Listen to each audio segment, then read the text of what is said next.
The United States spent 100 years forcing people off 8 perfect islands 20 miles from Los Angeles through military seizures, livestock purges, and legal lockdowns. Every door was sealed shut. It worked. Now people are coming back, and the strangest part is they're coming back because of what the abandonment left behind. 13,000 years ago, someone died on Santa Rosa Island. When archaeologists pulled their remains out of a canyon wall in 1959, those bones rewrote the story of how humans reached the Americas. Proof that the first people on this continent weren't just walking south from a land bridge. They had boats. They were running the Pacific coastline while the interior was still buried under ice. And they chose these islands. For 10,000 years after that, the Chumash and Tongva made it work. No fresh water, no farmable soil, ocean on every side, and they thrived anyway, building plank canoes sealed with asphalt from the ocean floor, fishing the kelp forests, running a trade network with the mainland that outlasted every empire Europe would eventually produce. Remember the canoes. They matter later. Then the emptying started. 3 waves, 3 different weapons, same result. First, colonization. Spanish missionaries and European diseases gutted the indigenous population through the 1700s. By the 1830s, every remaining islander had been forcibly relocated to mainland missions. A continuous civilization older than the pyramids, gone in 1 generation. Second, destruction. Ranchers moved in with land grants from Mexico, ferried over thousands of sheep, cattle, and pigs, and ran the islands as giant floating pastures. No predators meant no limits. The livestock bred out of control, stripped the vegetation to bare dirt, and turned the Galapagos of North America into an eroding wasteland. The animals replaced the people and did more damage. Third, seizures. When World War II hit, the federal government took San Nicolas and San Clemente outright for naval gunnery ranges. Parts of both islands are still littered with unexploded ordnance. The Navy never gave them back. 1 island dodged this pattern, barely.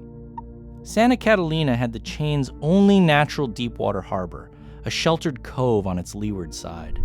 In 1919, chewing gum magnate William Wrigley Jr. bought a controlling stake and poured millions into building the resort town of Avalon around that cove. Hollywood came. The Cubs came for spring training. Catalina proved you could build a paradise 20 miles from Los Angeles. So the obvious question, why didn't developers do the same to the other 7? They tried. By the 1960s, mainland California was filling up and coastal real estate was skyrocketing. Suddenly, the insane cost of building on a waterless, harborless island started to pencil out. Developers circled the northern islands with proposals for luxury subdivisions and private airstrips. The bulldozers were warming up. And then, in a bitter 11th hour fight, the conservationists won. In 1980, Congress established Channel Islands National Park.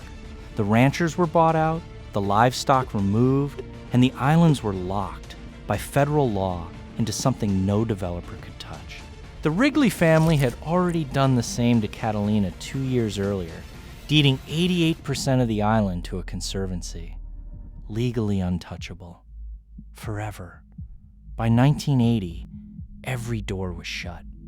Navy locks on 2 islands, conservation locks on 5, water locks on Catalina, geography locks everywhere, sheer cliffs, no harbors, no fresh water.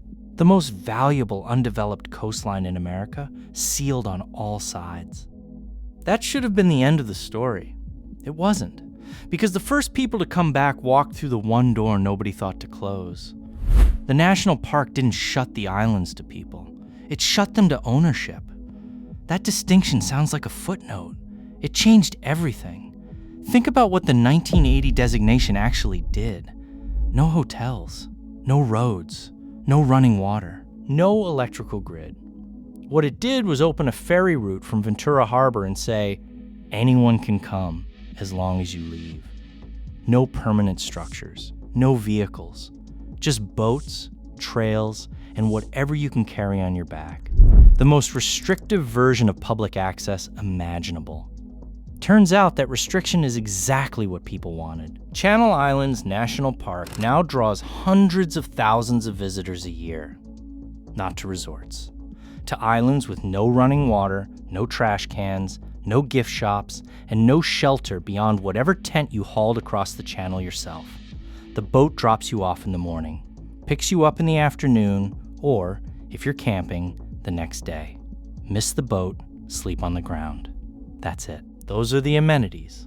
And the campsites book out. Santa Cruz, the largest island, is a 1-hour boat ride from Ventura.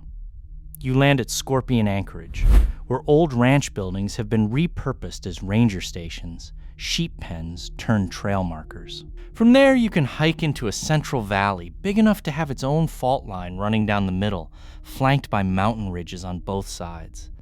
Anacapa, the smallest visitable island, is a set of sheer volcanic cliffs with a steel ladder landing and a trail you can walk end to end in an afternoon. San Miguel, at the far western edge, takes the full force of the Pacific, gale winds, heavy fog, days without visibility, hardest to reach.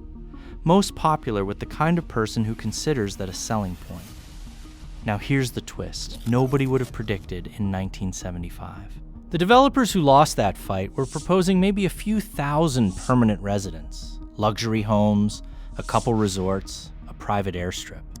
Had they won, those islands would have been gated, exclusive, and capped by the same water limits that keep Catalina at 4,000 people. Conservation didn't reduce the number of humans on these islands, it multiplied them. Opening access to everyone instead of selling it to a few put more feet on this ground than any resort plan ever would have. Catalina proves it from the other side. Avalon's 4,000 residents haven't grown in decades because they physically can't. The town sits in a narrow canyon boxed by steep mountains, dependent on a small reservoir and a desalination plant that strains under California droughts. Residents face water rationing so severe that businesses ship their laundry to the mainland. There isn't enough water to wash uniforms on the island. The wait list to bring a full-sized car runs 20 to 30 years, so everyone drives golf carts. At restaurants, you pay for bottled water. Tap isn't on the menu. None of that slowed the visitors down. Roughly 1 million people a year ferry or helicopter to Catalina. They come for a town frozen in time, too water-starved to grow, too steep to expand, looking and feeling like every Southern California beach town did in the 1930s before the sprawl ate the rest. Avalon's growth ceiling became its attraction. Its failure to develop is the reason it's worth visiting. That pattern holds across the entire archipelago. The Channel Islands are the most visited precisely because they're the least developed. In a state where every accessible beach has a parking lot and a taco stand, islands with no roads and no plumbing feel like a different century. The inconvenience isn't a barrier to the return, it is the return. So the public came back, hundreds of thousands of feet on trails that were sheep runs 40 years ago, kayakers in sea caves that smugglers used in the 1800s, researchers in canyons where the oldest human remains in North America were pulled from the dirt. Ferries cross the channel daily now, following routes that Chumash canoes traveled for 10,000 years. Every crossing is full. The human wave is the easy one. People come, people leave. The islands absorb them because the rules force a light footprint. The harder return was happening on the ground itself, because humans weren't the only population emptied from these islands. The animals were gutted too, some by the ranchers directly, some by forces the ranchers accidentally triggered. And putting an ecosystem back together required one of the most counterintuitive rescue operations in American conservation history. The strange part wasn't what they had to save, it was what they had to remove first. The island fox is about the size of a house cat, found on 6 of the 8 Channel Islands, nowhere else on Earth. A descendant of the mainland gray fox that crossed to the islands thousands of years ago and shrank over generations to survive on limited resources. By 1980, it was the island's most recognizable species. Cute, completely fearless around humans, small enough to sit in your lap. It also nearly went extinct. And the reason reads like a conspiracy of accidents. Start with the ranchers. A century of livestock operations left a steady supply of carcasses on the ground. Dead sheep, dead cattle, dead pigs. That unnatural protein source sustained a resident bald eagle population. The balds fed on carrion and marine life, and their territorial dominance kept a specific competitor off the islands entirely: golden eagles. Two eagle species, similar in size, completely different in diet. The balds were the wall. Everything below them was safe because they were there. Then the wall came down. Mid-20th century, a pesticide called DDT was being manufactured on the mainland coast and dumped into the ocean through waste pipes. It accumulated in the marine food chain, the same food chain the bald eagles depended on. DDT thinned their eggshells until nesting females crushed their own eggs. The Channel Islands' bald eagle population didn't decline. It disappeared. Golden eagles saw open territory and moved in. Golden eagles don't eat fish. They eat mammals, small mammals. The island fox had evolved for thousands of years with no aerial predator of that size, no fear response, no evasion instinct, nothing. The golden eagles cut through the fox population like the foxes weren't even trying, because they weren't. They didn't know how. On some islands, fox numbers dropped over 90% in under a decade. Santa Cruz went from over 1,000 to fewer than 100. San Miguel and Santa Rosa were worse. The species was heading for extinction through a cascade that started with sheep ranching, passed through industrial chemical dumping, killed one eagle species, invited another, and ended with a cat-sized fox that had never needed to look up. The fix broke conservation's own rules.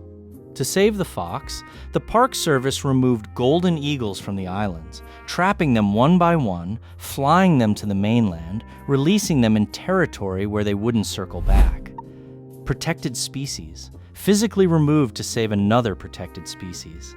Simultaneously, the last surviving foxes were pulled into captive breeding. Mated pairs on islands where fewer than 24 animals remained. The entire wild population of a species fitting in a living room. The other half, bring the bald eagles back. Reintroduce the wall. Young balds were raised on the island cliffs in enclosed towers and released once they could hold territory. DDT had been banned decades earlier. Residues persist in the sediment, but levels had dropped enough to give the new birds a chance. Not a guarantee, a chance. It worked. The balds reestablished. The goldens cleared out. The foxes bred and were released back into the wild. On several islands, populations climbed from near zero to stable within roughly a decade, one of the fastest mammal recoveries in Endangered Species Act history. An animal that was functionally gone, back in less time than it takes to pay off a car. Walk the trails on Santa Cruz today and you'll see them.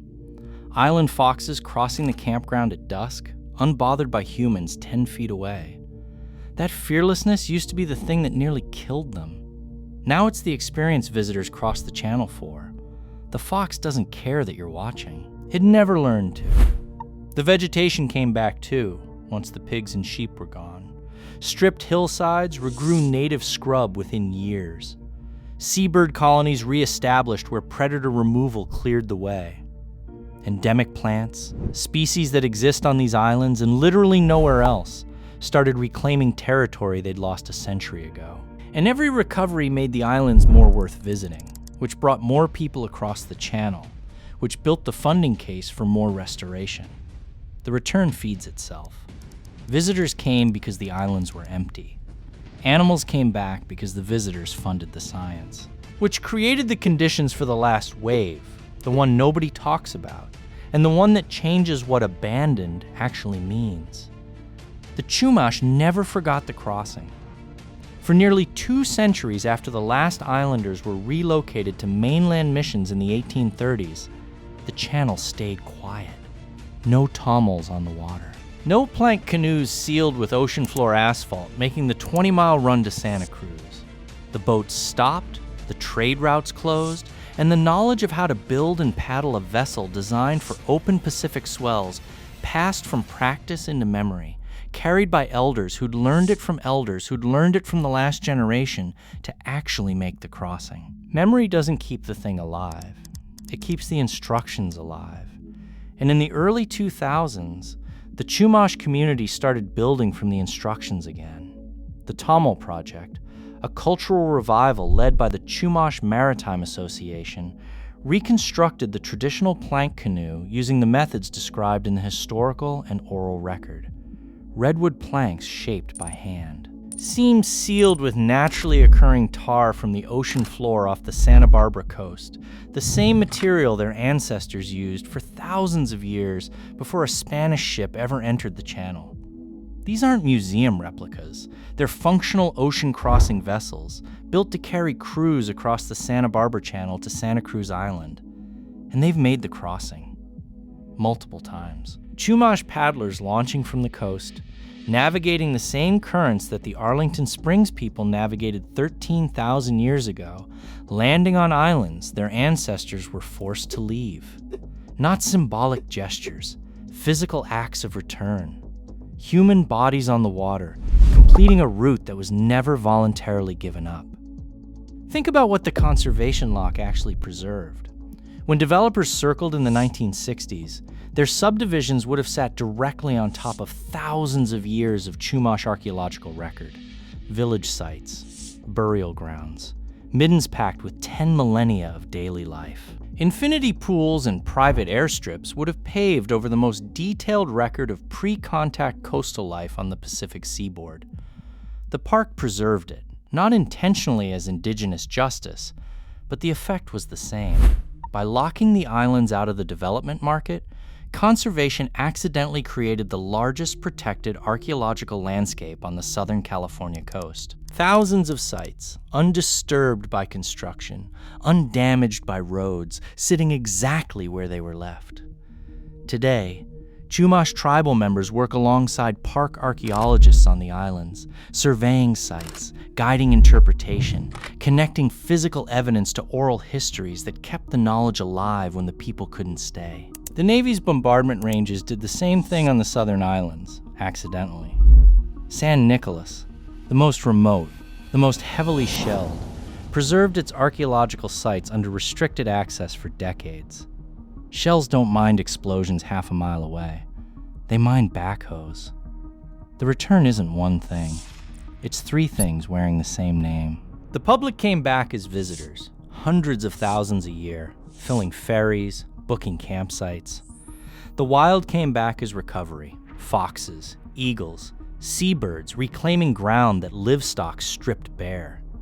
And the first people came back as continuity, paddling the old route, walking the old sites, closing a gap that colonization forced open 2 centuries ago. Each wave needed the one before it. Visitors couldn't come without the park. Wildlife couldn't recover without the removal of ranching and the funding visitors justified. The cultural return couldn't happen without the archaeological record that development would have destroyed. None of it works if the islands had been treated the way America normally treats valuable coastal real estate. The Channel Islands were never abandoned. Every force that emptied them, the military seizures, the conservation fights, the rancher buyouts, the water shortages that capped Catalina at 4,000 people, functioned as a hold, a forced pause. And when the locks opened in the right sequence, what came back wasn't a resort or a suburb. It was the coast itself, returning to the only place along the Southern California shoreline where it still could. Somewhere on the mainland right now, a plank canoe sealed with asphalt from the ocean floor is waiting for its next crew, pointed at the same islands, following the same current 13,000 years later.